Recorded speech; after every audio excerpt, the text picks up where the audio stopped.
for me? I said, I can tell you what it done for me. I don't know about you, but I know about me right now. Like eating fried Cheerios, so I don't know how to choke it down up here. At that point, again, that day, I was faced with that decision. Are you going to let what just happened out of your control dictate your day? How many of us here would have just melted down and said, that's it? I can't, there went the tournament right there. Guy just caught 2 fish. So I sat there for a minute. Shortly after I cut his bait off, I forgot to tell you all that. He's down there and I get him to dip net. When I come up, I just kind of got the bait, tied it on, and he stands up. He said, must have brought my bait off somewhere. I said, must have. I said, I mean, there you go, they all mine. I don't know how I got up here. I said, I believe you're good, son. It was only 18 pounds was leading. And he had 15 pounds, and he just caught 18 pounds. I said, I'm pretty sure you won. You can sleep all day. So I'm going to use this limitless crankbait for just a couple of hours. Until I get good and tired of it. If you're real nice, I'll give it back to you. So I battled back mentally. I settled myself in, and I ended up catching him. I caught enough. I got up to about, well, I felt it was about 22 pounds, ended up being almost 26 pounds. And the guy's just standing there. When I say you're meant to win, you're meant to win. And he's been eating everything in the boat. I've even given him my peanut butter and jelly sandwiches. You just eat. For the love of God, don't throw, just eat. The sun is going your way.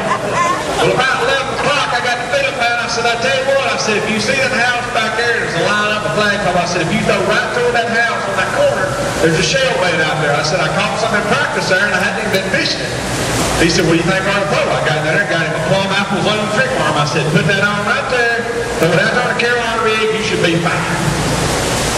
Can't make this up, folks. He ties it on. He's got him a sandwich hanging in his mouth. Throws it out there, and he's standing there like this. He's eating a sandwich. I said to this, he goes, you ain't going to believe this, man. I think one's got that. I said, you got to be kidding. He just reels down and jacks him another and finishes off his 3-fish stringer at 23.5 pounds. Made about 3 casts.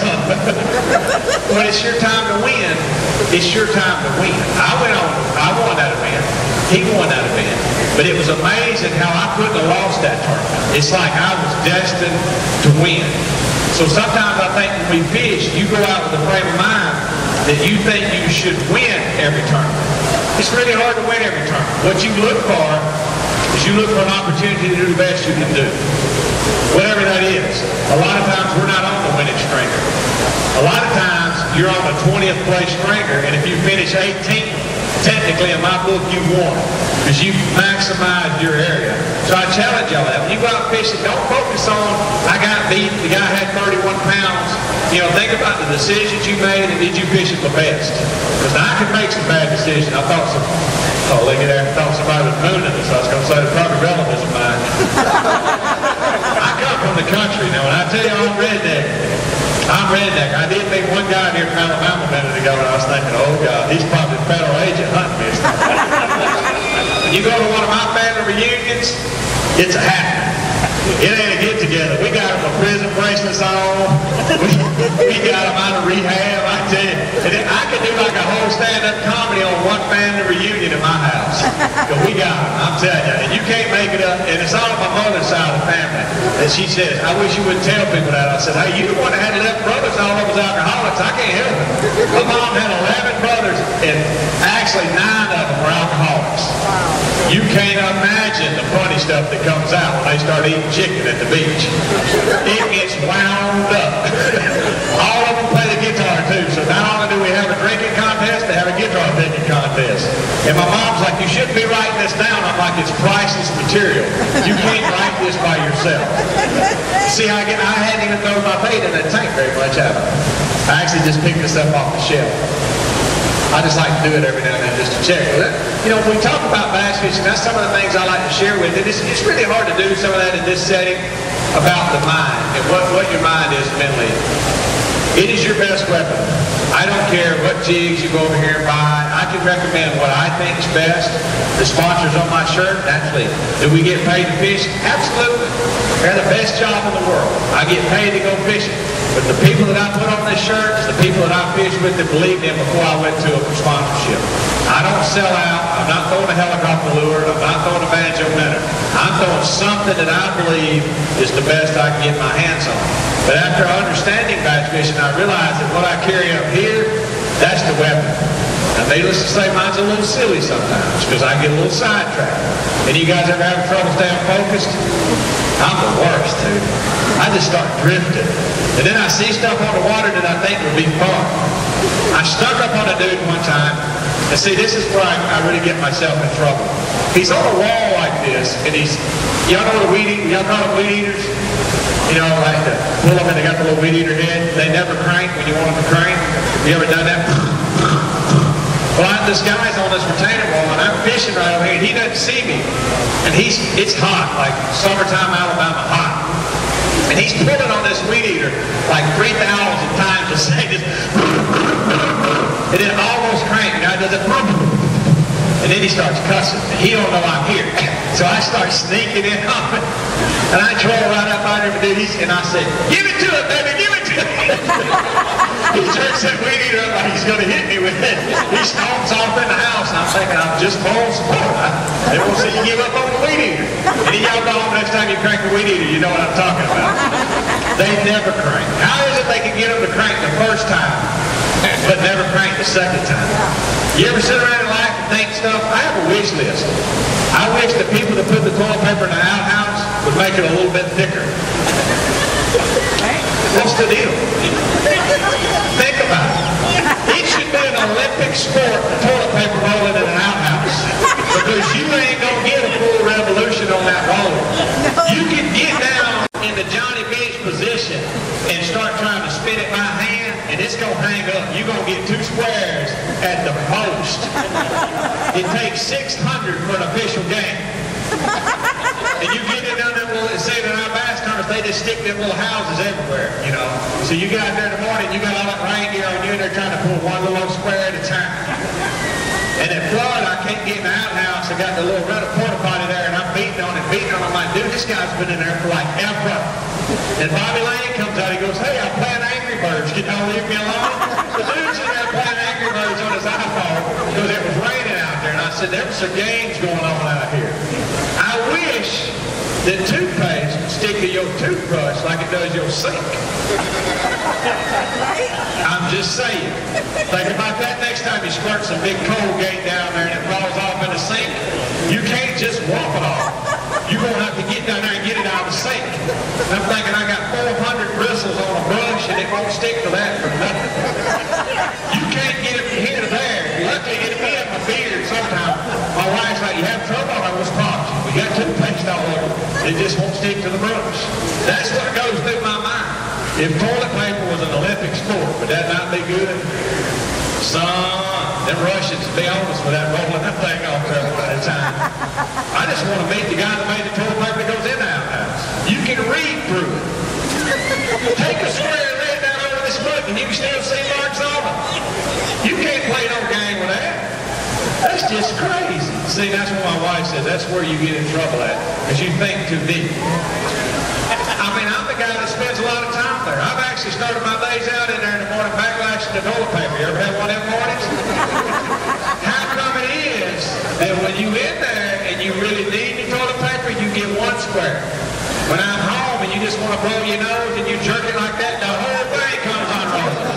Then I got to go in there and roll it all up before my wife comes in there. When my daughter lived at home, I just blamed it on her. Why's the toilet paper unrolled? I said, that's them kids. Can't have none of them kids. You can't break that toilet paper she buys. You can pull a truck out of the middle of that. I said, is there not a happy medium where man can just snap off 1 square and keep walking? So next time y'all go to the outhouse, you can say, Swindle told me about this. I mean, I wish I could make a Waffle House poster. I went for 1 year trying to make a Waffle House calendar. You guys have Waffle Houses here in Arizona? Is that not the best greasy food in the world? Oh, God. That's the best, man. It will make you dance for yourself, though, when you get out of there. Because you're hunting somewhere to pull that truck off the road quick. Them eggs, whatever they do to them, is a real deal in that place. And I told Marty Stone, I said, I'm going to make their calendar Waffle House waitresses. He said, what? I said, because I'm a big Waffle House connoisseur. I got to February. I couldn't get past in 2 months. I couldn't find enough teeth. I said, I can't get one qualified in here. He said, well, yeah. I said, still on February. It's like August. Well, yeah, still on February. But that's where we spend our time. My wife's got to live in a dream. We went to the Bass Pro Shop deal in Florida the other night. We were driving back. It's like 11 o'clock at night. We're eating at Crystal. I don't know if you guys have Crystals here. It's probably any FDA approved. I mean, it's like emergency room. We call them like gun grenades. It's the only place open at 11 at night. There's just little bitty hamburgers. When they load them up with onions, and when you eat them, it's over. It's done. So we're eating like Waffle House breakfast and Christmas at night. She said, if people think you lived a dream, I said, it's the all-American dream. I fish for a living and ate trash food all day. So next time y'all see me at Waffle House, y'all pull in. Be glad to see y'all. If we have any questions real quick, because I know I didn't open the floor. If y'all have any questions, feel free to ask them. Because if I don't have the answers, I'll make them up. It's hard to trip me up on stuff. I'm pretty quick-witted there. I'll make it up. You won't even know I lied to you. I mean, I'll just make up some stuff. You know, that's what gives me about, when y'all watching up for the weigh-ins, you see our guys come on stage, and they start, we call it the pro talk. They start all that pro talk. They ask me, hey, how'd you catch those bass out there today? Well, I was reading my sonar in the moon phase of the gray crawfish, and only on the second day of February on the south side of the lake. Studied the wind, which followed it through 2 rocks and a Mountain Dew bottle. Pushed them in, and I said to the line shot, dropping down to 2 1/4 pound test, back it up with a 9-weight rod and a 6-inch worm, ended up cutting it in half. There's too much light penetration. And I'm in the land tank going, huh? Did he just do all that? I just want to get up there and say, I just trolled it down the bank. They come up jumping, and I just backed them. I don't know why. You know, so we call that the pro talk. And there's like a running joke behind stage, and we're in the holding tanks. We're like, uh-oh, here goes the pro talk. Because there's always somebody got this whole spiel about pro talk. So anytime y'all want to ask me about pro talk, I'm ready. You never know I'm lying to you. Have any other questions? I'm up, man. I'm telling you, I'm game. Political questions, marriage counseling, I'm good with it all. I don't know nothing about none of it. I know gas goes to $5 a gallon. I'm going to start riding a bike. What is gas prices here? I flew in last night, so I haven't seen a gas station. $3.80? $3.90? Is it still rising? Yep. Question. Still, I watch the news, and I watch what, you know, the gas prices go up because of predictions, right? So every spring, they say we go on vacation, so they charge us more money.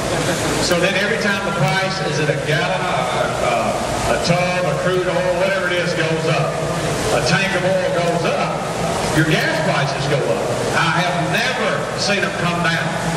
The next day, it'll say, like, gas prices per drum drop $41 a tank. I'm like, well, we're going to save a little money now. OPEC goes one way, their way.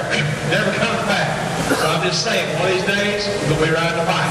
We're going to look cute with this rod and reel strapped to a 10-speed, pulling the dinghy down there, hauling one of them big dudes back. Can't you see a drive-through way in with one of those?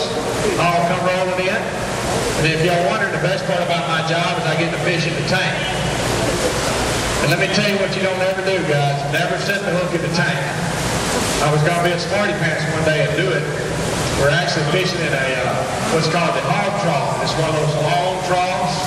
And they had the whole crowd of people, and I'm up here, and the guy's giving his spiel. He goes, whatever you do, don't set the hook on one of those bass, okay? I'm listening like, yeah, I'm listening to you. Just watch this. I'm fixing to jack me one. I was in North Carolina. They got the tank, the people are like right here.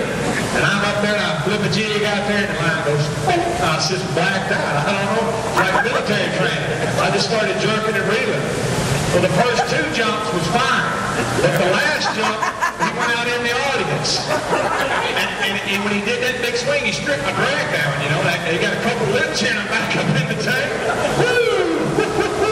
Needless to say, I've never got to work the Riley Durham Boat Show again. I can show you how to lose a job like in 10 minutes. Just set the hook on the tank. Boy, he was a nice one, though. I got him in.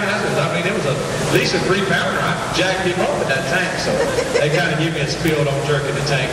I want to say thanks for everyone coming out to Bass Pro Shop Spring Fling. Without you guys, the fans of bass fishing, we don't really have nothing. The reason I'm here today is because y'all are here today. And the reason we'll keep having bass fishing tournaments is because people like you love the sport. You spend your money in it, you go out and you enjoy it. So enjoy every day like you can.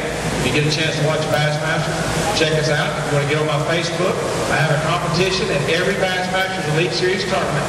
If you go on my Facebook fan page and you guess my winning weight, whatever the weight I catch, per event, you win a pair of Oakley flak jacket sunglasses. They're about $200. All you got to do is guess what I catch. I ain't studying what BD catches or what Ski the Dancing Reese catches or Screaming Eye. You got to guess what I catch.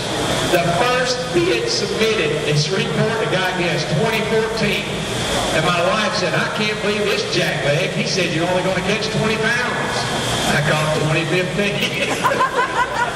They won the glasses. So you got to figure out if I'm going to be able to make it all 4 days of the cut. So it's a great way for the fans to interact and guess away. So if you have a chance to look at that, check us out online. Thanks again for coming out to Bass Pro Shop. I'll see you guys out on the water.